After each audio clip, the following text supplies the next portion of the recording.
नमस्कार, आप देख रहे हैं मेरा हरियाणा। शुरुआत करेंगे एक और बड़ी अपडेट के साथ। हरियाणा में जमीन की डिजिटल पैमाइश जो है अब शुरू कर दी गई है।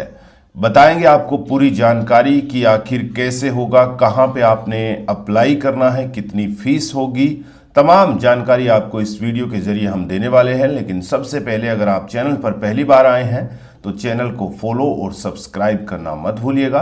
साथ ही साथ इस वीडियो को पूरा देखिएगा ताकि आपको पूरी जानकारी सही से मिल सके। वीडियो को ज़्यादा से ज़्यादा शेयर और लाइक भी कर दीजिएगा। हरियाणा में जमीन की पैमाइश को लेकर बड़ा बदलाव लागू किया गया है। अब पारंपरिक मैनुअल तरीके से नाप नहीं होगी बल्कि आधुनिक तकनीक के जरिए सटीक डिजिटल पैमाइश की जाएगी। प्रदेश सरकार ने ग्लोबल नेविगेशन सैटेलाइट सिस्टम आधारित रोवर मशीन से जमीन की नाप शुरू करने का फैसला लिया है, जिससे पारदर्शिता और सटीकता दोनों सुनिश्चित होगी। नई व्यवस्था के तहत अब लोगों को जमीन की पैमाइश के लिए EGRS पोर्टल पर ऑनलाइन आवेदन करना होगा और निर्धारित शुल्क जमा करना होगा। सरकार के इस फैसले के बाद लोगों ने आवेदन करना भी शुरू कर दिया है और अब तक करीब 125 आवेदन प्राप्त हो चुके हैं। हालांकि फिलहाल किसी भी आवेदन पर पैमाइश की प्रक्रिया शुरू नहीं हुई है। राजस्व विभाग ने इस प्रणाली को लागू करने के लिए सभी जिलों की तहसीलों और उप तहसीलों में रोवर मशीन उपलब्ध करानी शुरू कर दी है। इन मशीनों को चलाने के लिए पटवारियों को विशेष प्रशिक्षण भी दिया जा चुका है ताकि प्रक्रिया में किसी तरह की तकनीकी बाधा न आए।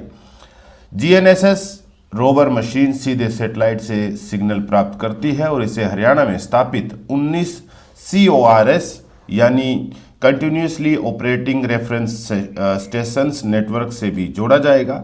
ये नेटवर्क मशीन को सटीक लोकेशन यानी अक्षांक और देशांतर की जानकारी देता है। मशीन में संबंधित गांव या क्षेत्र का डिजिटल नक्शा पहले से लोड किया जाता है, जिससे जमीन की पैमाइश 1 से 2 सेंटीमीटर तक की सटीकता के साथ की जा सकेगी। राजस्व मंत्री विपुल गोयल ने बताया कि इस तकनीक से न केवल पैमाइश में पारदर्शिता आएगी बल्कि जमीन से जुड़े विवादों का निपटारा भी तेजी से होगा।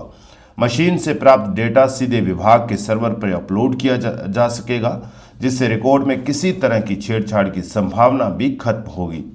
सरकार ने डिजिटल पैमाइश के लिए अलग अलग श्रेणियों के मुताबिक शुल्क निर्धारित किया है। पहले 1 एकड़ तक 1000 रुपये, इसके बाद प्रति अतिरिक्त एकड़ 500 रुपये और 500 रुपये स्थानीय कमीशन शुल्क देना होगा। उदाहरण के तौर पर 3 एकड़ भूमि की पैमाइश के लिए कुल 2500 रुपये तक का खर्च आ सकता है। गैर कृषि भूमि की अगर बात करें तो पहले 1 एकड़ के लिए 2000 रुपये अतिरिक्त प्रति एकड़ 500 और 500 रुपये कमीशन शुल्क निर्धारित किया गया है।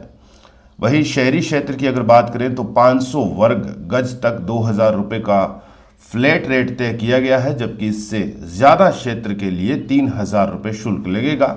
इसके अलावा 1000 रुपये स्थानीय कमीशन शुल्क देना होगा।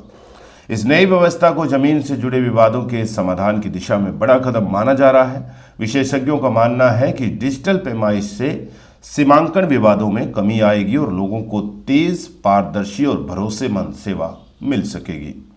आप इस पर क्या सोचते हैं, हमें कमेंट करके ज़रूर बताइएगा। क्या ये जो नई व्यवस्था लागू हुई है इससे आम लोगों को आसानी होगी, उनको जो है लाभ मिलेगा, या फिर सरकार जो है सैटेलाइट और तमाम जो चीज़ें इस डिजिटल पैमाइश में लागू हो रही है उससे लोगों को ज़्यादा दिक्कतें होगी?